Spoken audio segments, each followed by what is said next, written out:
The youngest chef in history to earn a prestigious 3-star review from the New York Times was a 24-year-old black immigrant who, just over 2 decades earlier, had been an orphaned toddler in a tuberculosis ward in Ethiopia. How could a story that began with such profound loss and dislocation lead to a man who was cooks for presidents and now builds restaurant empires over the world? I found his story not in a single book, but scattered across interviews, conversations, and the very DNA of his restaurants. I read it in one sitting. I was obsessed. This is the story of Marcus Samuelsson. But before he was Marcus, he was Kasahun Segi. His journey from that humble hut to becoming one of the world's most celebrated chefs, a restaurateur with empires across the globe, is more than a tale of culinary genius. It is a masterclass in resilience, a map of identity forged through dislocation, and a powerful lesson that our deepest wounds can become our greatest sources of strength. His story is one of transformation. How does a boy who lost everything become a man who builds everything? How does fracture become wholeness? The answer, for Marcus, was always in the food. Kasahun and his older sister were born in Ethiopia to a mother fighting tuberculosis. In a final, desperate act of love, their sick mother gathered her strength she didn't have and walked her children miles to a hospital in Addis Ababa. She saved their lives. She did not survive. The children were alone in a hospital ward, survivors in a sea of uncertainty. And here, in the shadow of terrible loss, the first seed of Marcus's future was planted. An act of random, breathtaking kindness. A nurse, a single mother already raising 3 children of her own, saw these 2 orphans. She broke the rules. She took them home. She had no grand plan, only a simple, powerful urge. What will happen to these kids if I don't? This woman, the first link in a chain of community that would define Marcus's life. My story, he would say, I wouldn't be here if it wouldn't be for so many people that really have both sacrificed but also helped me. Soon a door opened across the world. The siblings were adopted by a loving middle-class family in Gothenburg, Sweden. In one flight, Kasahun and his sister became Marcus and Linda Samuelsson. They went from one of the warmest countries on earth to one of the coldest. They traded injera bread eaten with hands for pickled herring with forks. It was a seismic shift. But in this new home, Marcus found not more loss, but a different kind of love. His Swedish parents were acutely aware that raising black children in 1970s Sweden would present unique challenges. Their strategy was not to hide from the world, but to arm their children for it. Their weapon of choice? Excellence. His father, a geologist who had climbed from a poor fishing village, gave Marcus a framework. If you're going to pick this profession, he said, treat it like a Harvard PhD. He mapped out the timeline. A true apprenticeship takes 7 to 9 years. Work hard, and you might do it in 6. He sent Marcus to train in the toughest kitchens in Switzerland, Austria, and France. The message was clear. As a person of color, your level of excellence might have to be higher. That wasn't a bitter pill. It was a fact discussed openly at the dinner table, a challenge to be met. And then there was his Swedish grandmother, Helga. In her small kitchen, Marcus discovered the magic. Her Swedish meatballs weren't just food, they were a story. The breadcrumbs mixed with the meat weren't just for texture. They were a legacy of post-war poverty, a way to stretch a precious resource. In her humbleness and her deliciousness, Marcus found his first language, the language of food. It was a language of care, of history, of making something extraordinary from something simple. Yet a question always lingered in the background, a quiet hum beneath the surface. Who am I? He was loved.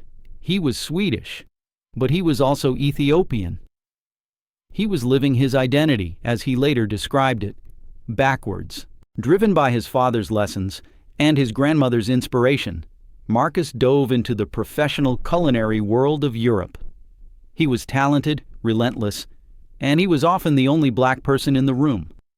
He mastered French haute cuisine in a 3-star Michelin kitchen. He went to Japan, where the philosophy of umami and razor-sharp precision rewired his understanding of flavor. He learned languages. He absorbed techniques. He became a chameleon of classic cooking. But the ceiling was crystal clear, and it was painted in a color he knew all too well. A well-meaning French chef mentor sat him down. Marcus expressed his dream of one day owning his own restaurant. The chef's advice was a bucket of cold water. "Don't even think about it," he said. "No one is going to come and support a black restaurant." The chef, trying to be helpful from his limited worldview, asked for proof. "Do you know any black-owned restaurants in France? In Europe?" Marcus had to say no. The path he was on, for all its mastery, led to a brick wall. That conversation wasn't a dead end. It was a redirect. His father, watching from afar, saw a different map. "Come to America," he urged. America, where a black mayor had been elected. America, where the story was still being written. With the blessing of his family and $300 in his pocket, Marcus Samuelsson arrived in New York City in the mid-1990s. He landed a job at Aquavit, a renowned Swedish restaurant. His skill was undeniable. By the age of 24, he was its executive chef and earned a coveted 3-star review from the New York Times, the youngest chef ever to do so. He had made it by every traditional measure. But the old question echoed louder in the noisy streets of New York. Whose food am I cooking? He was a master of Swedish cuisine, a part of his identity. But it wasn't the whole story. The other parts, the Ethiopian roots, the black experience in America, were simmering, waiting for their own heat. Marcus made a life-changing decision. He moved to Harlem. For years, he didn't plan a restaurant. Instead, he became a student. He apprenticed to the community. He found the best cornbread not in a bakery, but at a church social. The best jerk chicken was in a park. The most vibrant music was in a basement you had to be invited to. He was decoding the rich, non-monolithic algorithm of black culture in America, a tapestry woven from the American South, the Caribbean, and the African continent. He realized that food in Harlem, like his grandmother's meatballs, was a living archive. It told stories of the Great Migration, of resilience, of joy, of creating celebration from scarcity. He was no longer just a chef. He was an anthropologist, a historian, a neighbor. This deep, respectful study became the bedrock for his revolution, Red Rooster Harlem. When he finally opened its doors, it wasn't just another restaurant. It was a declaration. It was a high-energy, fine dining establishment that placed the black and immigrant culinary experience squarely at the center of the American table. He rejected the magical wall of the French kitchen that hid the labor. At Red Rooster, the kitchen was open. The cooks were visible. He was honoring his grandmother, the live-in maid, by making the invisible worker seen and celebrated. He hired from the neighborhood. He listened. If a Harlem native told him his fried chicken wasn't quite right, he adjusted. The community saw that he had done his homework. They saw the respect, and they embraced him. Red Rooster became more than a success. It became a cultural hub, a place where everyone from the local postman to the visiting celebrity felt they belonged. He had built a business not by exploiting a culture, but by authentically representing and serving it. His ultimate moment of belonging came in a courtroom, not a kitchen. The day he became a U.S. citizen. "Besides my kids being born and the day we got married," he said, "that's the most important day of my life." In America, he found the space to hold all his identities at once: Ethiopian, Swedish, black, immigrant. He could cook from all those experiences, and through that food, he could make you taste his story. Marcus Samuelsson's philosophy is a powerful alchemy. He takes the raw, difficult materials of his life, the scarcity of the hut, the loss of his mother, the dislocation of adoption, the racism he faced, and transforms them, through relentless work and gratitude, into abundance. This transformation is not an erasure of the past, but a deliberate, creative refashioning of it. The very things that could have limited him become, in his hands, the fuel for boundless creation and connection. His hustle was never simply about working long hours, though his stamina is legendary. It was a mindset forged in that Ethiopian hut, a foundational understanding that effort and dignity are intertwined. It is the conviction that from a simple background, one can work every day to make a difference. This drive is the engine of his alchemy, turning memory into momentum. This momentum is guided by a uniquely balanced compass. As Samuelsson describes it, he carries humility on this shoulder, and arrogance and excellence on that shoulder. The humility remembers every act of grace: the nurse who saved him, his adoptive parents, the unseen line cooks. The arrogance is the unshakable belief that his story, his heritage, and his hard-won skills deserve the world's biggest stage. This delicate balance allows him to remain grounded in gratitude while reaching audaciously for the extraordinary. This alchemy now fuels a culinary empire. The Marcus Samuelsson Group includes restaurants from New York to Bermuda, from Sweden to, finally, back home in Addis Ababa. Crucially, each outpost is not a franchise copy, but a new chapter in an ongoing conversation. A dialogue between the specific truth of his identity and the unique spirit of its location. He builds not chains, but a constellation of community spaces. Yet his vision extends far beyond the dining room. Seeing a system that told young chefs of color their stories weren't valuable, he became an archivist and an accelerant. He wrote cookbooks like The Rise to document the Black culinary legacy, spotlight his contemporaries, and inspire the next generation. He created residency programs to offer young talent the opportunities he once lacked, actively dismantling the gates he had to scale. He tackles the fundamental injustice of food itself. Partnering with organizations like World Central Kitchen, he turns his kitchens into engines of nourishment during crises. When the pandemic struck, his Harlem restaurant Red Rooster transformed into a community kitchen, serving thousands of free meals. For Samuelsson, hunger in a world of plenty is a moral failure rooted in a skewed value proposition. His work tirelessly asks, who do we value? And answers by building bigger tables, ensuring that the feast born from his own story becomes a sustenance shared by all. What is next for a man who has seemingly done it all? For Marcus Samuelsson, the answer is always the same: tonight's service. And we're going to get better.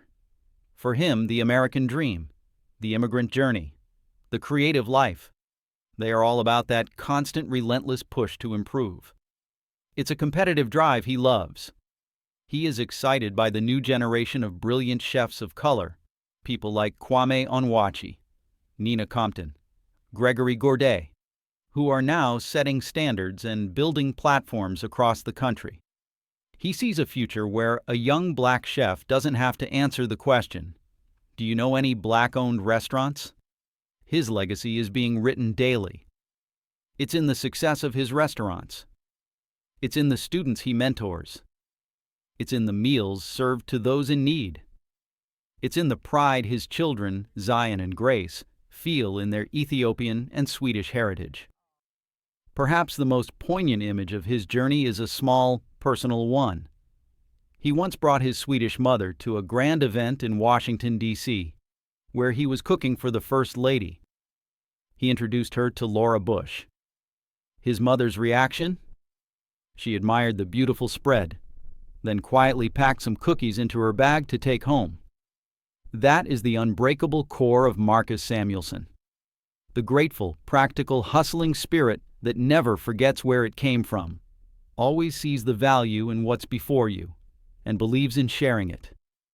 The fractures of Marcus Samuelsson's past, the profound loss of his biological parents, the dislocation from Ethiopia to Sweden, and the doubt that can shadow an immigrant's journey did not break him. Instead, they became the foundational ingredients of his character.